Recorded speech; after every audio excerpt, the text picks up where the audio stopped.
បងសូមលាអូនលាកូនប្រុសស្រីទៅកាពីទឹកដីដែលថៃកំពុងឆ្លៀនពៀន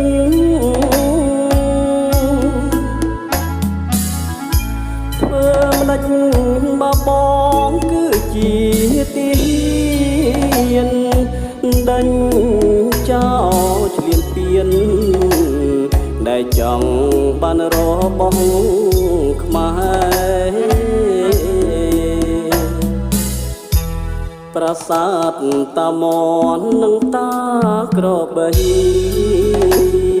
ព្រះវិហារល្បាយល្បី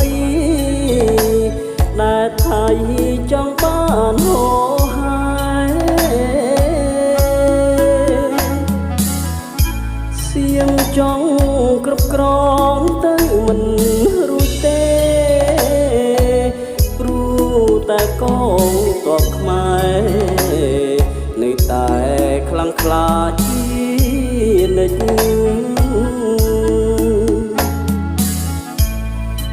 អូនអើយអូនសូមអូននឹងកូនកុំបារម្ភអី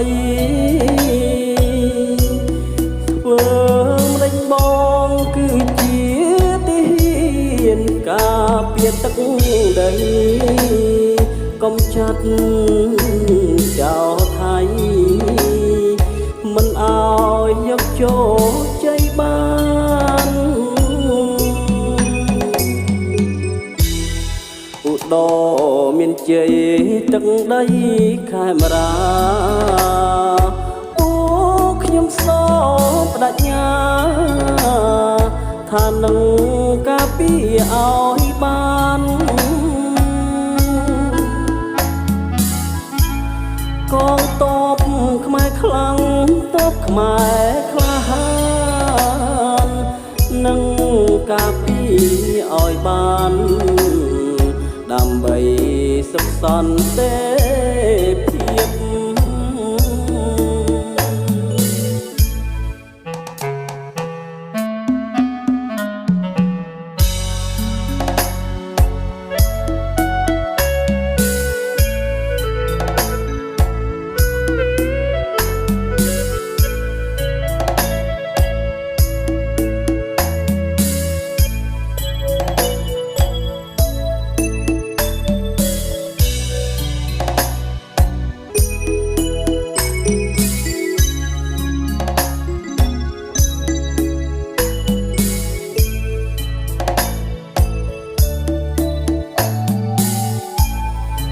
អូនអើយអូនសូមអូននឹងកូនកុំបារម្ភអីធ្វើម្ដេចបងគឺជាទានការពារទឹកដីកុំចាត់ចោលថៃមិនអោយយកចូលជ័យបានឧត្តរមានជ័យទឹកដីខេមរាពួកខ្ញុំសូមបដិញ្ញាថានឹងការពារឲ្យបាន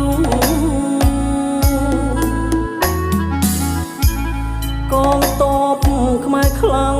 ទ័ពខ្មែរក្លាហាននឹងការពារឲ្យបានដើម្បីសុខសន្តិ